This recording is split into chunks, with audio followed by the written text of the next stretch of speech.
Olá! Hoje o nosso papo é sobre um tema que, olha, dá o que falar. A música gospel moderna. A grande questão que a gente vai investigar é: o que será que as letras que cantamos nas igrejas estão realmente dizendo? Pois é, a pergunta central é essa. A música que a gente ouve hoje em dia virou mais uma sessão de coaching com melodia do que uma adoração a Deus? A análise de hoje mostra que essa linha é bem tênue e muitas canções podem estar se transformando numa espécie de idolatria com o ritmo. É uma expressão forte, eu sei, mas vamos entender o porquê. Para a gente conseguir entender essa análise, tem uma palavrinha-chave: antropocêntrico. Parece complicado, mas a ideia é simples. Significa que o foco está na pessoa, no ser humano. O contrário disso é teocêntrico, ou seja, com foco em Deus. É essa diferença que vai guiar toda a nossa conversa. É a base de tudo. Então, vamos lá. A primeira sessão vai direto ao ponto. Qual é o foco e qual é a mensagem? Basicamente, quem é o protagonista da música e o que ela está querendo dizer. Os três primeiros sinais nos ajudam a descobrir isso. E olha só que curioso o primeiro sinal. É quase um teste matemático, bem simples mesmo. É só contar as palavras. Quando a palavra eu aparece mais vezes do que o nome de Cristo, isso já acende um alerta. Mostra que o foco, sabe, meio sem a gente perceber, saiu de Deus e veio para a experiência humana. E a base bíblica para essa ideia é super clara. A adoração precisa refletir que Cristo é supremo em tudo. E tudo inclui a música, né? O ponto crucial é esse. A centralidade tem que ser dele. O sexto sinal é uma consequência bem direta de tudo que a gente já falou. Acontece quando Jesus deixa de ser o objetivo final da fé e se torna uma ferramenta para alcançarmos os nossos próprios objetivos. E as consequências disso são gigantescas. Cristo vira um meio para um fim. A vitória pessoal vira o objetivo. Ele deixa de ser o Senhor soberano e se torna um acessório para o nosso sucesso. É a lógica do evangelho totalmente invertida. Certo, já vimos a mensagem. Agora, vamos mudar um pouco o foco e falar sobre a forma como essa mensagem chega e o que ela promete. Os próximos dois sinais olham para isso, para a atmosfera do louvor e para a promessa que ele faz. Ok, agora o segundo sinal. Ele vai um pouco mais fundo e compara duas mensagens que são bem diferentes. Pensa assim, de um lado, a gente tem o Evangelho da Cruz, que fala sobre negar a si mesmo.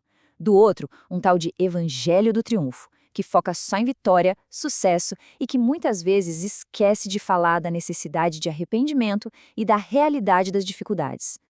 E olha só, as próprias palavras de Jesus batem de frente com essa ideia de só triunfar. Ele foi bem claro: ser discípulo envolve negar a si mesmo e carregar a cruz. E é cada dia. É um contraste gritante com essa mentalidade de vencer sempre. E isso leva a gente direto para o terceiro sinal. É quando a letra da música parece que foi tirada de um workshop de desenvolvimento pessoal, sabe? Usa um monte de palavras vagas, mas que soam bem, tipo propósito, extraordinário, destino.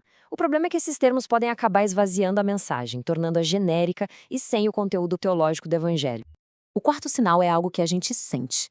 É quando o momento de louvor parece mais um show, um espetáculo de entretenimento do que um ato de culto. A linha entre adoração e performance fica perigosamente embaçada. Biblicamente, a orientação é para ser diferente, não para copiar os formatos de entretenimento do mundo. A ideia é que o culto deveria transformar a cultura e não ser moldado por ela. E para fechar, o sétimo sinal.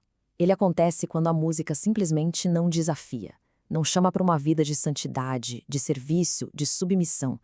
No fim das contas, vira só autoajuda cantada. É uma fé sem a cruz, uma espiritualidade sem arrependimento. Agora, na nossa última sessão, a gente vai fundo nas consequências teológicas disso tudo. Os dois últimos sinais mostram como essa abordagem pode literalmente virar o evangelho de cabeça para baixo. Da performance, a gente chega na promessa.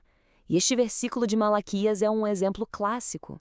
Ele é frequentemente usado para apoiar uma mentalidade de que se a gente der algo a Deus, ele tem que nos retribuir com bênçãos materiais. E é exatamente isso que revela o quinto sinal. É quando trechos da Bíblia são arrancados do seu contexto e viram tipo slogans, quase uma fórmula mágica. A fé se torna uma barganha. Se eu fizer a minha parte, Deus é obrigado a me dar prosperidade. Vira uma transação comercial.